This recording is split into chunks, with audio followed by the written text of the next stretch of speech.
गुरुजी राधे राधे। राधे राधे। मेरा नाम स्वाति हुआ, मैं रांची झारखंड से आई हूँ। मेरा मायका फ़िलहाल अभी रांची झारखंड में है। मेरा 4-5 सवाल है, इसलिए मैं फ़ोन लेकर करके खड़ी हुई हूँ।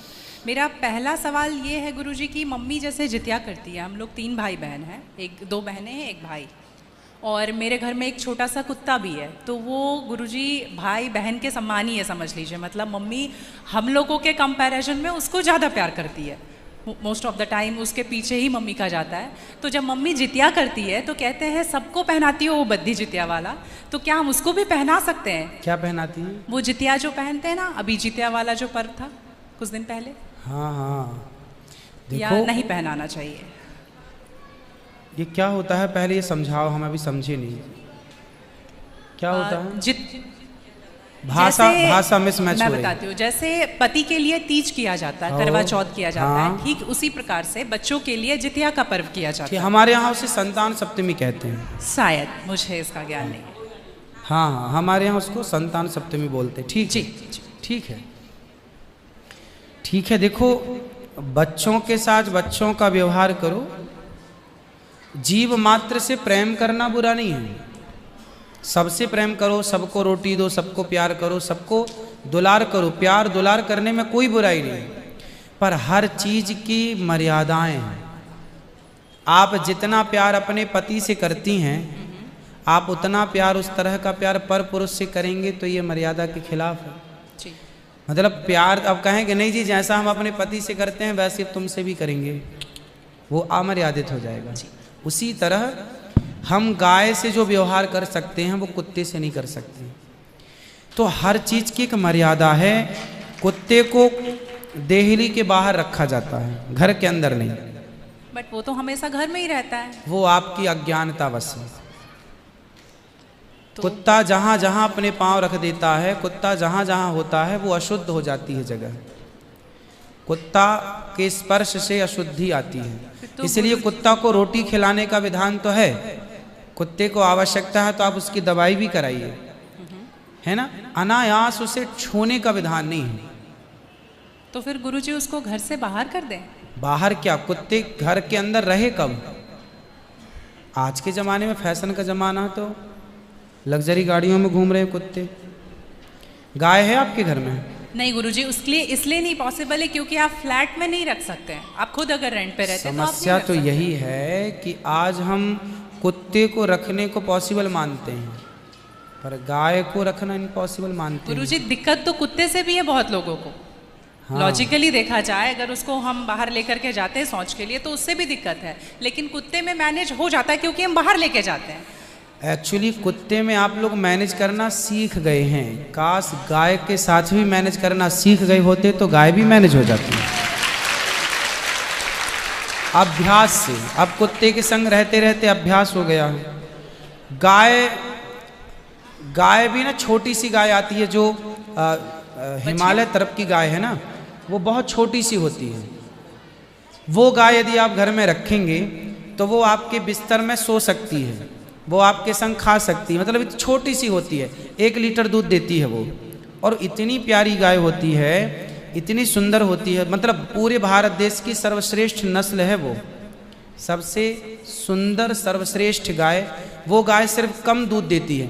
मतलब अपनी गौशाला में जितने छोटे छोटे बछड़े हैं ना, छोटे छोटे, मतलब सामान्य गैया का जो बछड़ा 1 महीने में होता है ना, उतनी बड़ी तो वो पूरी गाय होती है। मतलब उसे आप गोद में लेके जा सकते हैं। वो बच्चे की माँ बन गई है, लेकिन उस गाय को आप अपनी गोद में ले सकते हैं, वो भी गाय होती है। तो कुत्ते वालों को उस गाय के साथ मैनेज कर लेना चाहिए। अच्छा, मतलब उस हाइट, मतलब उस गाय की हाइट की ग्रोथ नहीं है, वो गाय की हाइट, वो गाय बहुत छोटी सी होती है, इतनी सी होती है कि आप उसे गोद में ले सकते हैं। आप उसे गोद में लेके पूरे घर में घूम सकते हैं। मतलब इतनी छोटी गाय होती है वो। देखो, भगवान को पता था कलयुग में ऐसा होगा, इसलिए ऑप्शन दे रखा है। आप कुत्ते को गोद में लेके घूमते हैं, पर भगवान ने ऑप्शन दे रखा था, हम लोगों का ध्यान उस तरफ गया नहीं। सही बात। गुरुजी, मेरा दूसरा सवाल ये है कि ये सवाल बेसिकली मेरी बहन के घर वालों का है। चिकन नहीं खाना चाहिए क्योंकि उसमें जान होती है, कोई भी जानवर नहीं खाना चाहिए क्योंकि जान होती है। प्लांट में भी तो जान होती है ना गुरुजी? हाँ, होती है। तो फिर हम उसको तोड़ते हैं तो उसको नहीं दर्द होता? ऐसा उनके घर वालों का सवाल है मेरे माध्यम से। नहीं, आप ठीक कह रहे हैं। देखो,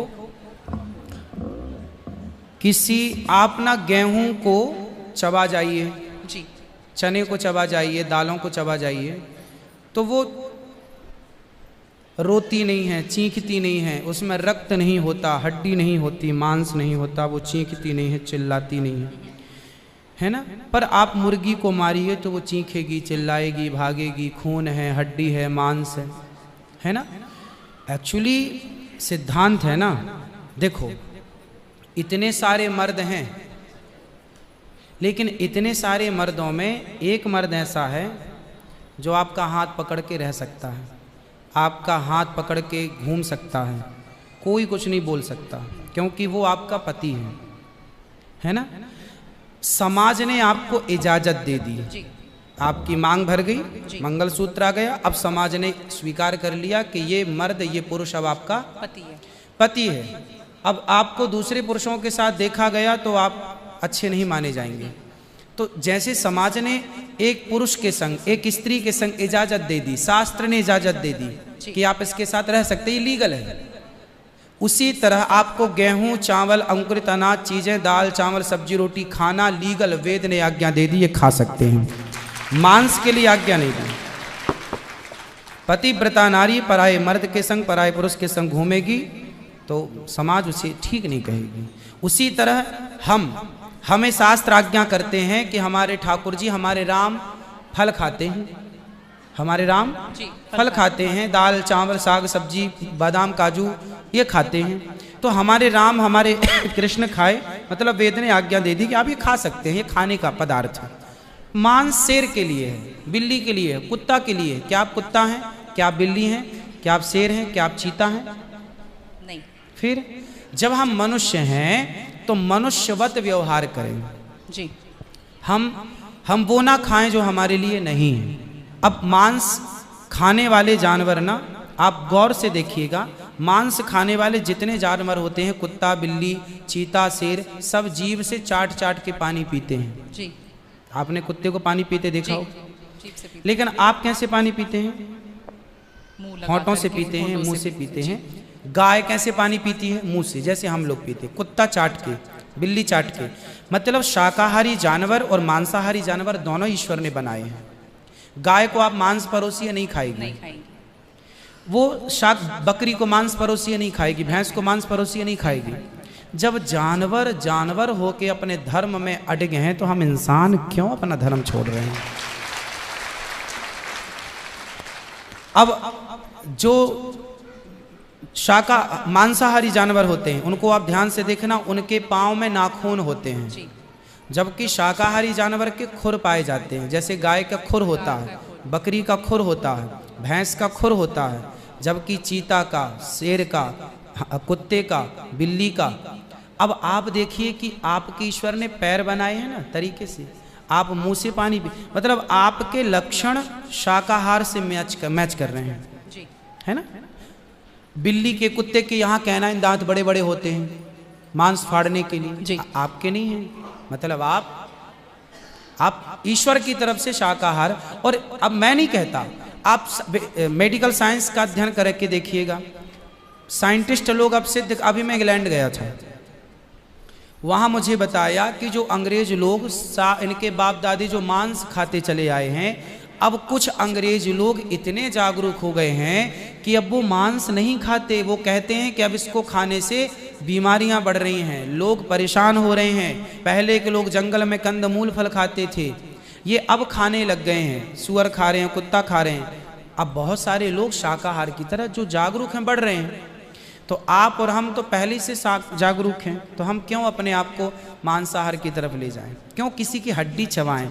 बताइए, हमारे यहाँ मुर्दे को छूने से लोग नहाते हैं, कितनी दुर्गंध है। अब देखो, आप गेहूं, आप पालक काटो, गोभी काटो, है ना, मूली काटो, गाजर काटो, दाल पकाओ, कोई दुर्गंध आती है आपकी रसोई में? नहीं। लेकिन आप मुर्गी पकाओ, मुर्गी काटो, बिल्कुल वो बदबू से भर जाएगा। मतलब आपकी नाक भी आपको गवाह देने लग जाएगी, भाई बस कर, है ना। तो शरीर एक्सेप्ट नहीं करता, आप जबरदस्ती खिला रहे। गुरुजी, मेरा तीसरा प्रश्न ये है कि जैसे हम लोग एकादशी करते हैं और किसी दिन अगर हम बाहर रहते हैं और उस दिन एकादशी है, फॉर एग्जांपल हम आउट ऑफ स्टेशन है और उस दिन ख्याल नहीं कि एकादशी है, तो अगर हम बाहर चावल खा लेते हैं या लहसुन प्याज खा लेते हैं तो क्या वो